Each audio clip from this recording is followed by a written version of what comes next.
Hello everyone, welcome to my channel. और आज हम करने वाले हैं चैप्टर 3 पार्ट 3 किरमिच की गेंद। किरमिच की गेंद। गर्मी की छुट्टियां थी। दोपहर के समय दिनेश घर में बैठा कोई कहानी पढ़ रहा था।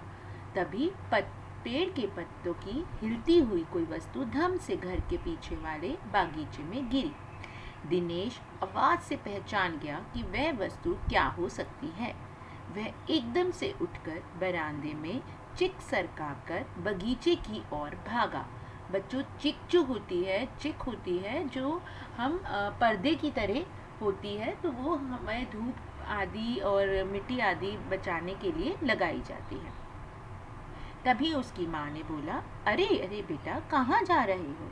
बाहर लू चल रही है। मशीन चलाते चलाते वह जोर से बोली, परंतु दिनेश रुका नहीं।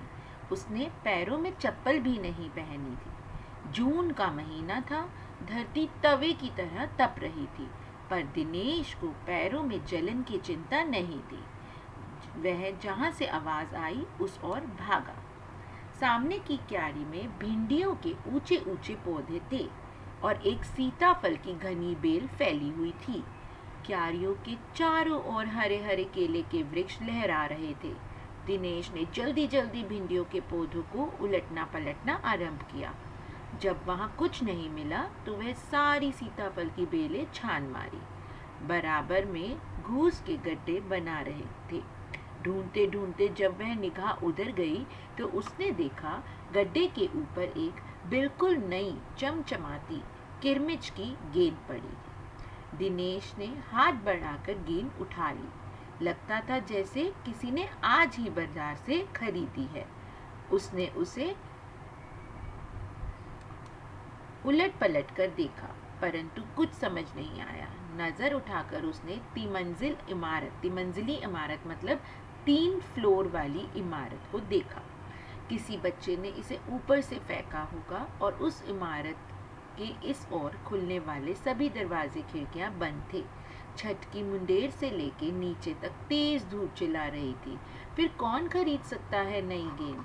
दिनेश ने सुधीर, अनिल, अरविंद, आनंद, दीपक सभी के नाम मन में सोचे। यदि गेंद खरीदी भी है तो इस दोपहरी में इसे नीचे कौन फेंकेगा? हो न हो यह बाहर से आई है। उसने सड़क पर बने गोल चक्कर के बगीचे की ओर देखा, परंतु वहां पर 2-4 गायें ही दिखाई पड़ रही थी जो पेड़ के नीचे सुस्ता रही थी। उसे ध्यान आया कि जाने कितनी बार अपने मोहल्ले के बच्चे गेंद खेलते हुए दूर चली गई, फिर नहीं मिली। एक बार तो एक गेंद के चलते ट्रक में भी जा गिरी थी। तभी भीतर से आवाज माँ की आई, अरे दिनेश, तू सुनेगा नहीं? सब अपने घर में सो रहे हैं, तू धूप में घूम रहा है। दिनेश ने गेंद हाथ में लिए अंदर आया, ठंडे वर्ष पर बिठी चटाई पर लेट गया और सोचने लगा कि भले ही यह गेंद मोहल्ले में किसी की भी हो, परंतु ईमानदारी इसी में ही है। सबसे एक बार पूछ लिया जाए। तो ये उसकी कितनी अच्छी बात थी बच्चों। गर्मी की छुट्टियां थी। बच्चों को खेलने की सुविधा का ध्यान रखते हुए क्लब बनाया गया था। उस क्लब में सभी बच्चों के बल्ले थे। गेंद खरीदने के लिए आपस में चंदा इकट्ठा कर लेते थे और शाम को सारे बच्चे जो है वो गेंद से खेलते थे। अगर तुमसे किसी की गेंद खो गई हो तो वह गेंद की पहचान बताकर मुझसे ले सकते हो। तो दिनेश ने सभी बच्चों से यह पूछा। तभी अनिल बोला, गेंद तो मेरी खो गई है। कब खोई थी तेरी गेंद? यही कोई 4 महीने पहले। तो यह गेंद तेरी नहीं है, फिर यह गेंद मेरी होगी, सुधीर ने अपना अधिकार जताते हुए कहा। वह कैसे? तू मुझे गेंद दिखा, मैं अपनी निशानी बताता हूँ। वाह, ये कैसे हो सकता है? गेंद देखकर निशानी बताना कौन सा कठिन है? बिना देखे बताओ तब जानू। तभी ऊपर से दीपक ने उत्तर दिया। दीपक अपना मतलब सिद्ध करने था। अवसर पड़ने पर सभी मित्र बना लेने में चतुर था। गेंद की बात सुनकर दीपक बोला, गेंद मेरी है। कैसे तेरी है? सभी ने पूछा। कल ही तो तू कह रहा था कि तेरे पापा तुझे गेंद लेने के लिए पैसे नहीं दे रहे। मेरी गेंद 5 महीने पहले खोई थी, दीपक ने कहा, जब बड़े भैया की शादी हुई थी ना, तभी सुनील ने मेरी गेंद छत से नीचे फेंक दी थी। दिनेश अच्छी तरह जानता था कि यह दीपक की नहीं है।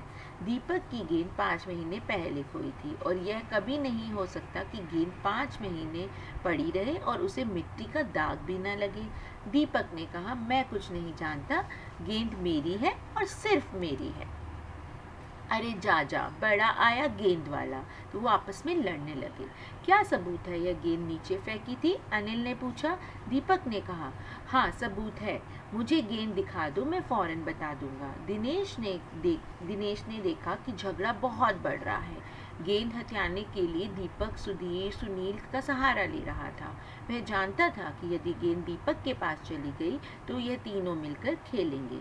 अच्छा, मैं गेंद ला रहा हूँ, परंतु जब तक पक्का सबूत नहीं मिलेगा मैं किसी को नहीं दूंगा, दिनेश ने कहा। गेंद आ गई। दीपक उसे देखते बोला, यह गेंद मेरी है। यह लाल रंग का निशान मेरी गेंद पर था। सभी गेंदों पर ऐसा ही निशान होता है। दीपक ने फिर जोर लगाया। मैं अपने पापा से कहलवा सकता हूँ यह मेरी है। अरे जा, ऐसे तो मैं अपने बड़े भाई से भी कहलवा सकता हूँ, दिनेश ने कहा। कुछ देर में कुछ भी हो, गेंद मेरी है, दीपक ने उसे धरती पे मारते हुए बोला। टप्पा पड़ते ही इसमें मेरी गेंद में भी ऐसी आवाज आती थी। मेरे साथ बाजार चल, जितने भी गेंदे हैं सब पे टप्पा पड़ने पर ऐसी ही आवाज आती है, अनिल ने बताया। अच्छी बात है, तो मैं इसे सड़क में फेंक दूंगा, देखूं कैसे कोई खेलेगा। दीपक जैसे ही गेंद सड़क पे फेंकने के लिए उसने हाथ उठाया तो अनिल और दिनेश ने उसे पकड़ लिया। अब दीपक ने रुआन से होते हुए अपना अंतिम हथियार आजमाया और बोला, यह है गेंद तो मुझे दे दो, नहीं तो मैं इसके पैसे सुनील से लूंगा। अब सुनील, दीपक, सुधीर ने गुट मजबूत होने लगा। तीनों का कहना था कि गेंद दीपक की है और उसे मिलनी चाहिए। दिनेश तब तक चुप रहा। वास्तव में दिनेश का मन उस समय साथ मिलकर गेंद खेलने को कर रहा था। बोला, अब चुप भी हो, झगड़ा बंद करो, अपने अपने बल्ले ले आओ, पहले खेल ले। 5 मिनट के भीतर खेल आरंभ हो गया। दिनेश बल्लेबाजी कर रहा था। अभी 2-4 बार ही खेला था कि एक चमकदार नई गेंद जोर से उछलती हुई दरवाजे पर सड़क पे एक स्कूटर में बनी जालीदार टोकरी में जा गिरी। स्कूटर वाले को शायद पता भी नहीं था कि उसकी जाली पे गेंद गिर गई है।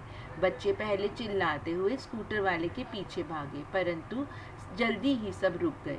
समझ गए कि स्कूटर के पीछे भागना तो बेकार है। एक पल के लिए सभी एक दूसरे को देखते रहे और जोर जोर से हंसने लगे। तो बच्चों, ये कहानी शांता कुमारी जी ने लिखी है। तो शांता कुमारी जैन जी का नाम आपको ज़रूर याद रखना है, क्योंकि कई बार जो एग्ज़ाम में आपको लेखक का नाम भी लिखने को आता है। आइए करें कुछ प्रश्न अभ्यास। दिनेश की माँ मशीन चलाते चलाते बोली, बेटा कहाँ जा रहे हो? तो वह कौन सी मशीन चला रही होगी? तो हो सकता है वह सिलाई की मशीन चला रही हो। दिनेश ने सारी सीताफल की बेल छान मारी, तो वह क्या खोज रहा था? दिनेश जो है, एक धम से आवाज आने पर उसने सुनी और उसने अनुमान लगाया कि वह एक गेंद होगी जो कि क्यारी में जाकर गिर गई है, तो वह उसे ही खोज रहा था। दिनेश अच्छी तरह जानता था कि गेंद दीपक की नहीं है। दिनेश को यह बात कैसे पता चली? क्योंकि दीपक की गेंद 5 महीने पहले खोई थी और वह गेंद बिल्कुल नहीं थी। तो ऐसा तो हो नहीं सकता कि चमचमाती हुई गेंद 5 महीने तक किसी के हाथ ना लगी हो। तो वह इस गेंद को लेना चाहता था। दीपक ने गेंद को अपना बताने के लिए कौन सी बातें बताई? दीपक ने गेंद को अपना बताने के लिए बोला कि वह 5 महीने पहले खो गई थी, उस पे ऐसा ही लाल रंग का निशान था जैसा इस गेंद पर है और उसमें टप्पे की आवाज़ आती थी, और वह अपने पापा से भी ये बात को कर कहलवा सकता है। अगर दीपक और दिनेश गेंद के बारे में फैसला करवाने आपके पास आते तो आप गेंद किसे देते? तो अगर मेरे पास आते तो मैं दिनेश को देती, क्योंकि गेंद उसी को मिली थी और दीपक झूठ बोल रहा था, जबकि दिनेश ने झूठ ना बोलकर सबसे एक बार पूछना चाहा।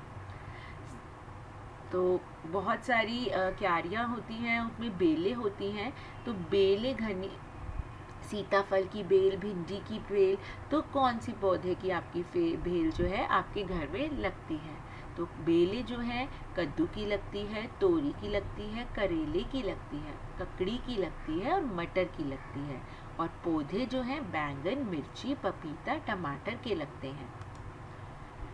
चिक पर्दे के काम आती है और उसमें क्या फ़र्क है? देखो, चिक जो है वो तने से बनी होती है, जबकि पर्दा जो है वो कपड़े का बना होता है। तो यहाँ पर आइए देखते हैं कुछ चीज़ों में अंतर। टहनी और तने में क्या अंतर है? टहनी जो होती है वो डाली होती है, तना जो होता है वो पेड़ का मुख्य भाग होता है। पेड़ और पौधे में क्या फ़र्क है? पौधा जो होता है वो छोटा होता है और पेड़ जो होता है वह बड़ा और मजबूत होता है। घूस और चूहा, चूहा छोटा सा होता है और घूस बहुत बड़ा होता है। मुंडेर और चार दीवारी जो होती है, एक दीवार होती है, कमरे की तरह होता है। मुंडेर जो है वहाँ पर चारों तरफ उठी हुई जो दीवार होती है, ज़्यादा ऊंची नहीं होती है, तो उसे कहते हैं मुंडेर। तो बच्चों, आशा करती हूँ कि आपको यह पाठ समझ आया होगा, और अगर आपको ये पाठ अच्छा लगा होगा तो please like, subscribe and press the bell icon. Thank you so much for watching my video.